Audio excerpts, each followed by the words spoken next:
and welcome back to this 8th video in the series of lessons on Gothic literature.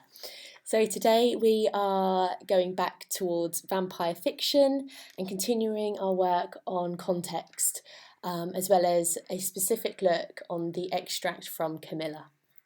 Okay, so let's get started.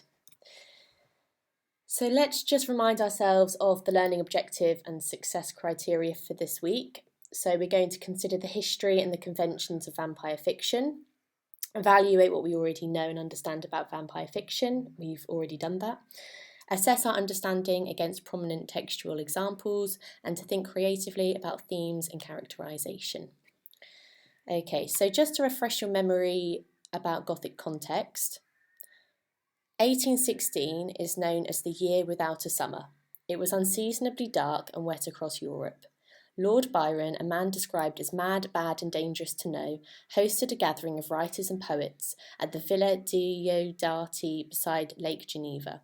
In this gloomy and unnatural setting, a challenge was set to compose the scariest tale.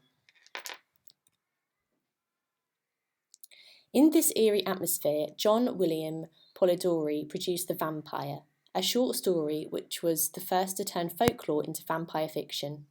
It was redrafted and published in 1819, but rather overshadowed by Mary Shelley's Frankenstein, the unanimous winner of Byron's friendly competition. Also seen as an influential precursor to Dracula is Joseph Sheridan Le Fanu's Carmilla, which introduced a female vampire equally as alluring and deadly as her male counterparts. It was first published as a serial in the London literary magazine The Dark Blue between 1871 and 1872, predating Dracula by more than 25 years. Okay, so I'm just going to give you some time now to read through this extract from the text Carmilla. And then once you've done that, you can move on to the next page.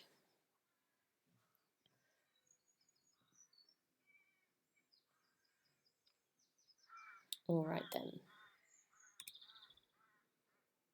This is the final extract. So at this point, I suggest you pause the video and just make sure you've read that whole thing, because otherwise you won't be able to answer the questions which are coming up.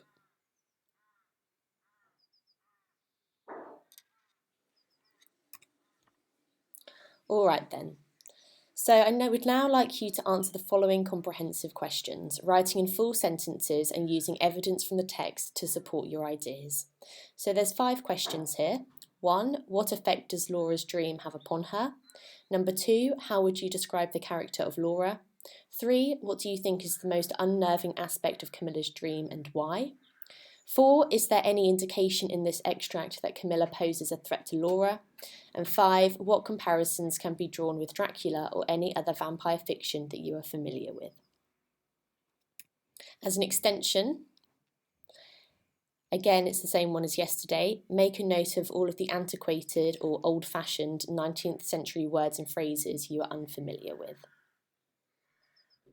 because this is going to help you obviously understand the text. All right, let's move on to our next part of the lesson. So originally a thing of fear and disgust, little by little the vampire grew to be seen as a tragic figure, lonely and often misunderstood. Dark, brooding and seductive, the image of the vampire haunts the modern consciousness. That's a quote from Vampires 2009, Jules Taylor. Tom Cruise in an interview with The Vampire in 1994, Robert Pattinson in Twilight 2005. These are not stereotypically what we think of as monsters. So what qualities do we look for in a hero? And can a character who does evil things ever be considered a hero? I'd like you to maybe think of an example for this and then explain your reasonings. All right. So, the last task I would like you to do for today is this one. Dream as if you'll live forever. Live as if you'll die today. This quote is commonly attributed to James Dean, the Robert Pattinson of the 1950s, who died in a car crash aged 25, but whose afterlife of fame and fortune continues unabated. So would you like to live forever? Why and why not?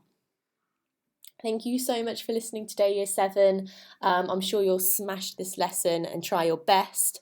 Please upload all of your work under assignments on Teams, and if you've got any questions, as always, email me or comment below this video. Thank you again and have a nice day.